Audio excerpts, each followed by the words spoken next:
conversar um pouco mais com os agentes sobre um assunto que a gente tem tratado nesse programa de formação.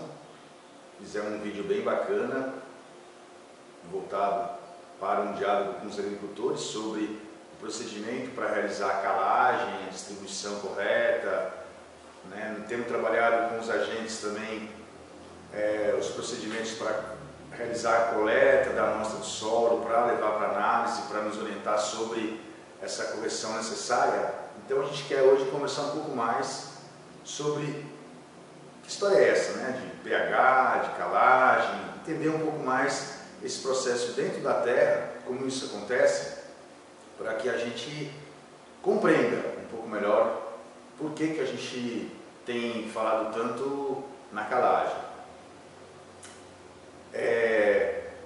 Essa imagem é uma imagem bem bacana que mostra para nós esse contato da raiz com a terra. Então a gente sabe que a planta ela absorve uma boa parte dos alimentos a partir justamente das raízes que conseguem absorver nutrientes que tem na terra. Uma outra parte vem do ar, a energia vem da fotossíntese do sol, mas os 16 elementos que são identificados que as plantas precisam, 13 vêm do solo. São vários nutrientes que a gente vai estar conversando um pouco para entender o comportamento de cada um no solo. Então as raízes vão crescendo e é nesse contato, né, contato fino da raiz com as partículas da terra, então que a gente consegue ter essa troca de nutrientes, essa entrada de nutrientes por diversos processos que a gente não vai aprofundar, mas que permite então que a planta retire esse nutriente do solo. Para que isso aconteça, aonde fica esse nutriente? Por que ele fica disponível na terra? Então a gente sabe que, na verdade, esses alimentos para a planta, eles ficam presos nessa partícula. Isso é um processo da natureza, da sabedoria da natureza, que criou, né, esse sistema em partículas bem pequenas. Então a gente pode comparar, né, um grão de areia, né, a diferença do tamanho de um grão de areia e um grão de argila, uma partícula de matéria orgânica decomposta na terra. Então são partículas muito minúsculas que fazem com que esse fenômeno aconteça. A gente chama de adsorção. O nutriente fica preso na superfície dessas pequenas partículas. Por isso que a gente sempre insiste na importância da matéria orgânica, porque além da argila, a matéria orgânica cumpre esse papel na terra também. Por isso que quando a gente acrescenta matéria orgânica, a gente aumenta aquela capacidade de troca de nutrientes com a planta. Isso é muito importante. Então é uma relação dinâmica, a partícula prende, solta, vai para a planta, vai para a água. Então é um processo complexo que está acontecendo ali. Com a presença de muito hidrogênio no solo, na terra ou na solução da água, o hidrogênio começa a formar combinações com esses nutrientes das plantas. Forma então, nesse exemplo de baixo, né? Então a gente tem o cálcio combinando com o hidrogênio mais o gás carbônico e formando então uma outra substância que não é absorvida pela planta. Da mesma forma o potássio, por exemplo, que vai então sendo retirado da superfície dessas partículas e se perde na solução. Quando chove muito, igual na nossa região, ele acaba sendo levado embora. E aí a planta não pode aproveitar mais, não alcança mais esse nutriente. E o solo vai ficando pobre. O efeito da calagem, quando a gente coloca a calagem, a gente está provocando uma situação inversa, para voltar, vamos dizer assim, à situação anterior. Aí quando a gente aumenta a disponibilidade do cálcio no solo, ele provoca o quê? Ele começa a brigar com esse hidrogênio que está preso na micela. Porque a gente tem que pensar que é como se fosse uma arquibancada com os seus lugares. Então, um íon, né, como a gente chama essa pequena partícula do nutriente, dos elementos, das substâncias, eles ficam brigando nessa superfície. Então, quando a gente bota calagem, quer dizer, nós estamos jogando bastante cálcio na Terra, aí ele briga com esse hidrogênio, tira esse hidrogênio da partícula, aí acontece uma reação inversa. O hidrogênio junta com o gás carbônico e sai do sistema. E aí então a gente faz o quê? O que nós estamos fazendo? Nós estamos aumentando a quantidade de nutrientes, de lugares na micela para os nutrientes, e estamos diminuindo essa quantidade do hidrogênio. Então é isso que a gente fala da capacidade de troca de base, né? Então a gente aumenta a nossa capacidade de troca porque a gente aumenta a saturação das bases, que são esses nutrientes que a planta utiliza, uma parte deles, e diminui o teor de hidrogênio. Por isso que na dinâmica do estudo da solução do solo, das outras soluções, o que manda é esse tal do hidrogênio, né? O hidrogênio é o H do pH, por isso que a gente fala pH. O pH, ele indica, na verdade, então, a concentração do hidrogênio numa determinada substância, não é só na Terra, né? É uma medida que os cientistas bolaram, que varia aí de 0 a 14, na verdade, para indicar, então, qual que é a acidez, né? Então a gente chama acidez ou neutro ou base ou alcalino, né? Vamos dizer assim, base e alcalino é a mesma coisa. Então a gente mede a acidez de qualquer substância pelo pH. A tabela do pH vai de 0 a 14, então a gente chama que o 7 é o chamado pH neutro. Então se você tem mais hidrogênio, significa que aquele solo, aquela substância, tende para o ácido. Se tem mais OH, significa que aquela substância tende para o básico. Qual é a importância disso para nós no solo, afinal de contas? Então, o que é importante para nós é entender que o conjunto dos nutrientes que são essenciais para as plantas, naquela dinâmica das trocas, né, que acontecem na superfície da micela, é que determinam se vai ter mais ou menos nutriente disponível. Então, um cientista, há bem anos atrás já, construiu um gráfico bem legal que a gente vai apresentar para vocês. Talvez o maior estudioso da questão da química do solo no Brasil, Malavolta, onde ele apresenta o comportamento dos nutrientes essenciais para as plantas segundo a variação do pH da Terra. Então, na prática, né, a gente falou que o pH varia de 1 a 14, na prática, para a realidade na natureza dos solos, né, a gente tem substâncias ácidas, superácidas, mas na realidade da natureza, na solução do solo para a Terra, quando a gente mede o pH, ele varia basicamente no máximo de 4,5 a 9. Considerando ainda que no Brasil, a maior parte das terras, elas tendem a ser mais ácidas. Mas em outros lugares do mundo, né, conforme a dinâmica climática, o material de origem daquela terra, o pH vai mudar bastante. Então, no primeiro elemento que a gente coloca aí, o fósforo, né? O fósforo é um elemento essencial, então nós vamos percorrendo agora, né, os elementos essenciais, né, para as plantas, chamados aquele conjunto de elementos que a planta precisa para sobreviver. Então o fósforo é o primeiro, né? É uma quantidade considerável. O fósforo é fundamental em todos os metabolismos da planta, na formação da proteína, na energia da fotossíntese. Então, ele determina muito a dinâmica do crescimento da planta. Então, como é que é o comportamento do fósforo? Então esse gráfico representa o quê? Na coluna aqui da esquerda, a gente está chamando de grau de disponibilidade. Então quanto mais alto esse gráfico, vai representar que é maior a disponibilidade do fósforo, tá certo? Então, no eixo horizontal é a variação do pH.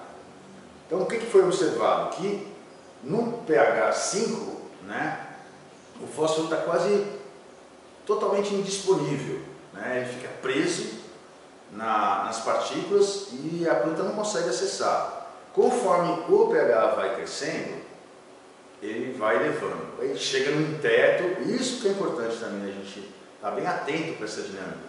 Quando chega lá no 6,5, pH 6,5, o fósforo tem a sua disponibilidade máxima, né? Quando passa de 7, então ele fica num patamar de 6,5 a 7, é a máxima disponibilidade. Quando passa de 7, ele começa já a sumir de novo, vamos dizer assim, né? A disponibilidade do fósforo começa a cair de novo. O nitrogênio, que é outro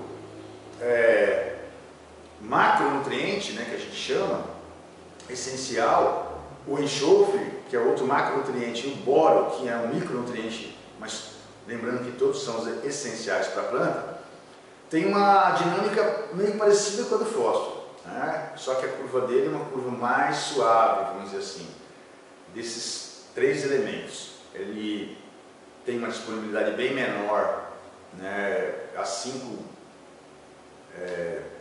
graus de pH 5, ele fica quase indisponível também, a planta não consegue absorver, então tem muita sintoma de deficiência desses nutrientes.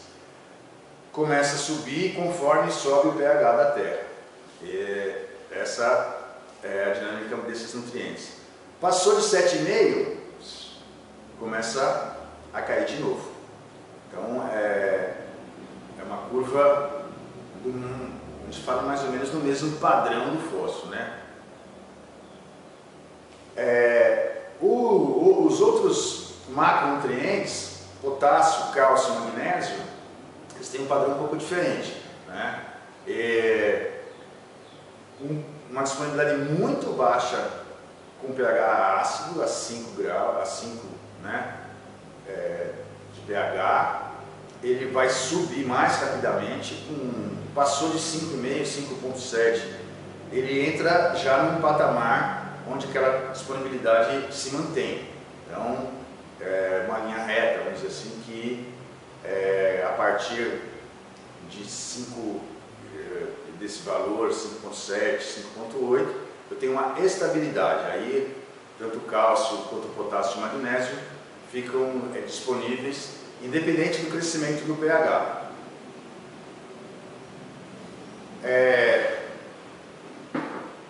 Dois micronutrientes, o molibdênio e o cloro, têm um comportamento sempre crescente com o crescimento do pH, né? Então eles começam num pH com uma realidade de pH baixo, o molibdênio e o cloro são muito pouco disponíveis, e conforme o pH cresce, a disponibilidade deles vai sempre crescendo. Então, essa é uma situação que já é um pouco diferente das demais, mas até agora a gente repara o quê? Um pH de 5, todos esses macro e micronutrientes que apareceram aí, eles têm uma disponibilidade baixa numa condição ácida, nessa condição de 5, partindo dela, a disponibilidade aumenta, né? Alguns diminuem, né? Mas até esse pH 7, todos eles estão aumentando. Agora, isso que é interessante também, os nutrientes mais metálicos, ferro, cobre, o manganês e o zinco, né, que completam aí esse grupo que a gente apresentou. Então é o conjunto dos nutrientes que a gente chama essenciais, tem um comportamento inverso. O ferro, o cobre, o manganês e o zinco, eles, em pH ácido, eles estão muito disponíveis. Eles têm um grau de disponibilidade muito alto para as plantas. E essa disponibilidade vai diminuindo conforme o crescimento do pH. Isso é muito importante para a regulação do pH do solo, né? Esse gráfico é o gráfico que indicou para nós o quê?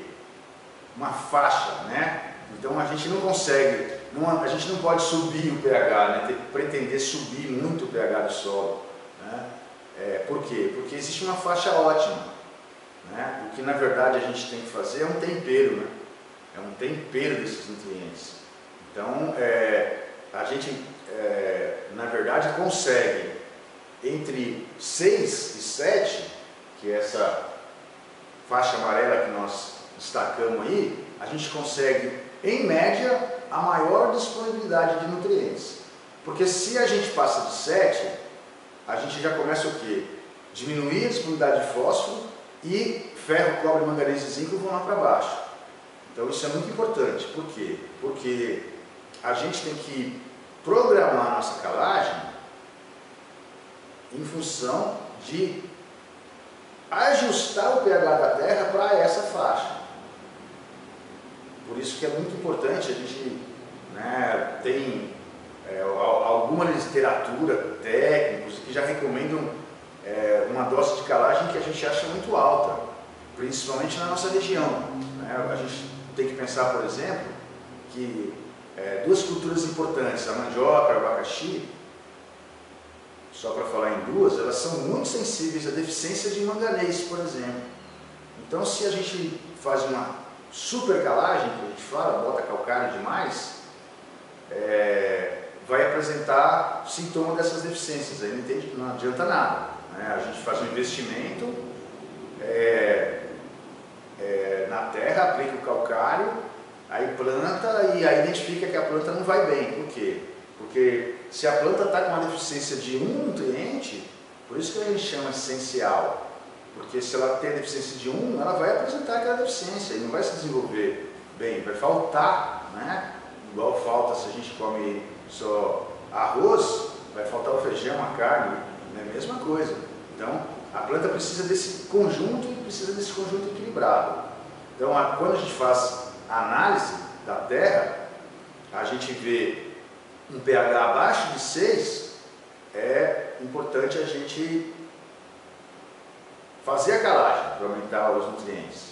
Mas a gente tem que fazer essa calagem com cuidado, porque a gente não quer fazer uma super calagem para que esse solo passe de 7, né? Então, por isso que a gente chama correção do solo.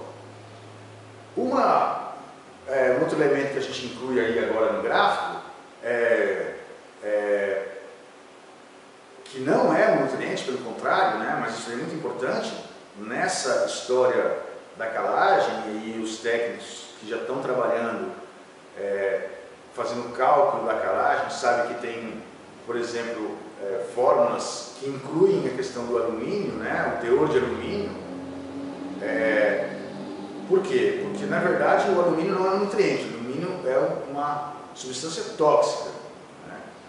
Então o alumínio, ele é um indicador, quando aparece na análise do solo, ele é um indicador que tem que fazer calagem, porque olha o padrão do alumínio, com o pH ácido ele está lá em cima, ele está muito alto, está muito disponível, e é porque o hidrogênio ajuda, quando o hidrogênio tira as bases da micela, ele ajuda o alumínio a estar se instalando, né? Então quando você faz a calagem, você vai caminhar para essa direção de quê? Diminuir esse teor de alumínio, né? Então, quando também o alumínio nessa faixa, a gente sabe que basicamente, quando a gente tem um pH acima de 5,5, na análise de solo já não aparece alumínio, justamente é o que esse gráfico mostra, né? A partir de 5,5 ali, o alumínio já está praticamente indisponível na terra, e então ele não prejudica mais a planta e não vai aparecer na análise, né? Por isso que é um dos indicadores de fazer a calagem ou não. Então, a gente queria apresentar esse gráfico, né, porque dá um horizonte geral primeiro para a gente entender, né, esse conjunto dos nutrientes que são essenciais para as plantas e a dinâmica deles no solo em função do pH, que é o que nos orienta para fazer a calagem, para fazer as adubações, né, que aparecem nessas análises de solo que a gente tem avaliado, tem tirado junto com os agricultores, e que essa base de informação para nós que somos técnicos é uma base essencial para que a gente saiba um pouco melhor a origem, né, científica da recomendação que a gente faz para os nossos agricultores e agricultoras. Valeu? Até à distância é uma adaptação das atividades de assistência técnica e extensão rural do Bahia Produtiva, projeto do Governo do Estado da Bahia, por meio da Secretaria de Desenvolvimento Rural do Estado da Bahia, executado pela CAR, Companhia de Desenvolvimento e Ação Regional, com recursos provenientes de acordo de empréstimo com o Banco Mundial. Essa modalidade visa dar continuação às atividades de capacitação e apoio para produtores, associações, cooperativas, empreendimentos produtivos e agentes comunitários rurais.